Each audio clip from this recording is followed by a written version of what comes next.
Okey, untuk hari ini kita nak belajar tentang 1B. Jelaskan 3 norma lain yang diamalkan oleh masyarakat Malaysia.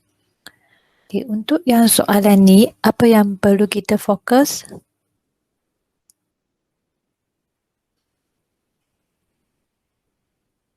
Okey, murid-murid cuba fikir dulu. Okey, yang sini kita perlu semak balik kehendak soalan.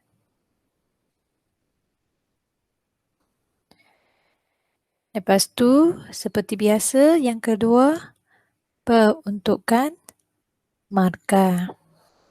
Yang ketiga, bentuk garisan.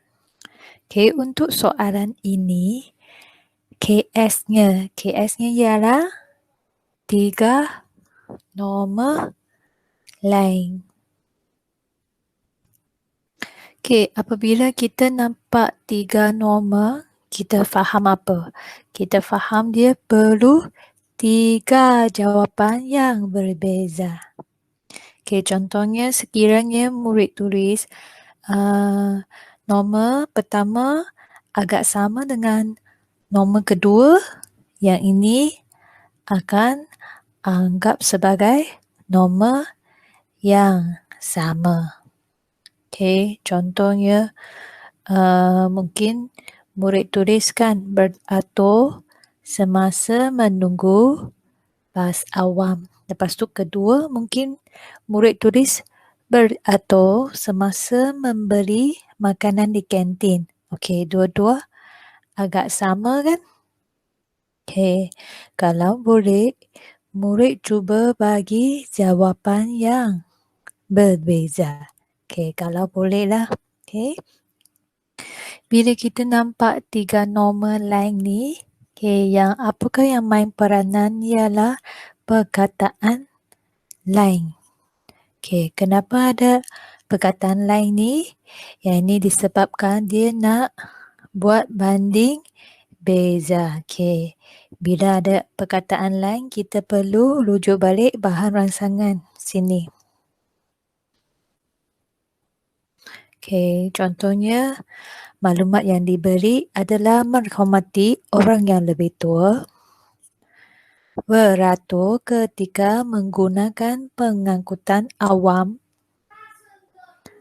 menggunakan bahasa yang sopan semasa berinteraksi. Okey, maksudnya kita perlu beri norma yang lain daripada ketiga-tiga ini.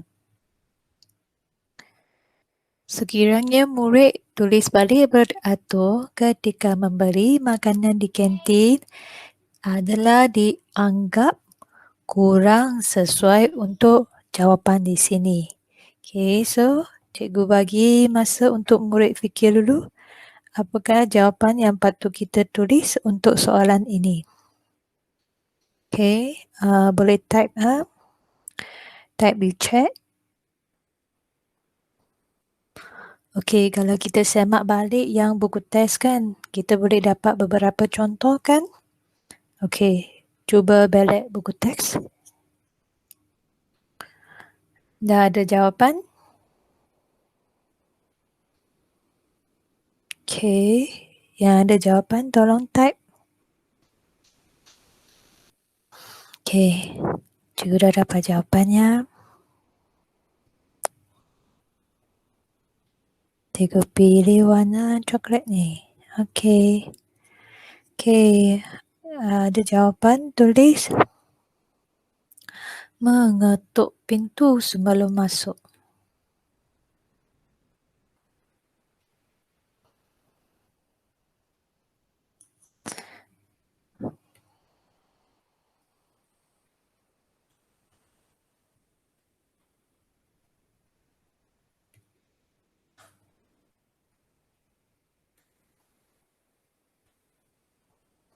Okey, kalau kita nak memastikan ayat tu nampak lengkap kan, kita jangan tulis mengetuk pintu sebelum masuk. Kita boleh tulis mengetuk pintu sebelum masuk bilik.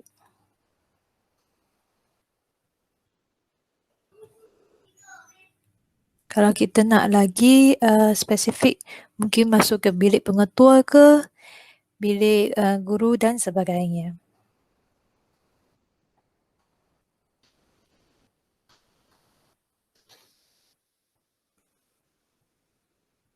Okay. So, kalau kita tulis yang lengkap, kita tak dapat 1 markah. Tapi kita semak balik kehendak soalan dia nak 3 normal lain. Maksudnya kita masih perlu bagi 2 jawapan disebabkan peruntukan markahnya adalah 3 markah. Okay, ada contoh lain? Okay, ada murid tulis memberikan salam. Okay. Sekejap. Okay, memberikan salam kepada guru. Okay. Yang ni boleh dapat 1 markah juga. Okay, kita masih kurang 1 markah. Okay, murid sila cuba. Okay, yang satu lagi sila cuba.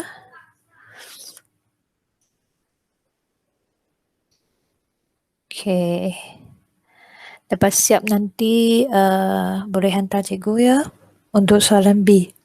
Kita buat satu-satu, jangan risau. Okay, yang penting kamu faham setiap soalan yang ditanya. Okay, sekiranya murid menyalin balik bahan rangsangan. Okay, bahan rangsangan di sini, apa akan berlaku? Contohnya, tadi cikgu nampak kan ada murid tulis balik menghormati ibu bapa. Okay, kalau boleh kita cuba bagi yang lain. Okay, jangan agak sama dengan maklumat yang diberikan. Okay, so kita boleh nampak lah apa yang diperlukan untuk dijadikan jawapan. Okay, yang satu lagi cikgu nak ingatkan, sebab tadi cikgu nampak ada murid tulis norma masyarakat yang lebih kepada arah global. Okay, dia beritahu apabila kita menjawab soalan, kita mesti baca dengan teliti. Okay, selalu murid akan hilang markahnya. Hilang di mana? Hilang atas kecuaian. Okay, untuk yang ini, bila dak tanya norma masyarakat Malaysia. Okay, nampak kan Malaysia? So, kita cuba bagi jawapan yang seiring dengan norma masyarakat Malaysia. Jangan pula pergi bagi yang tingkatan 5, norma masyarakat global.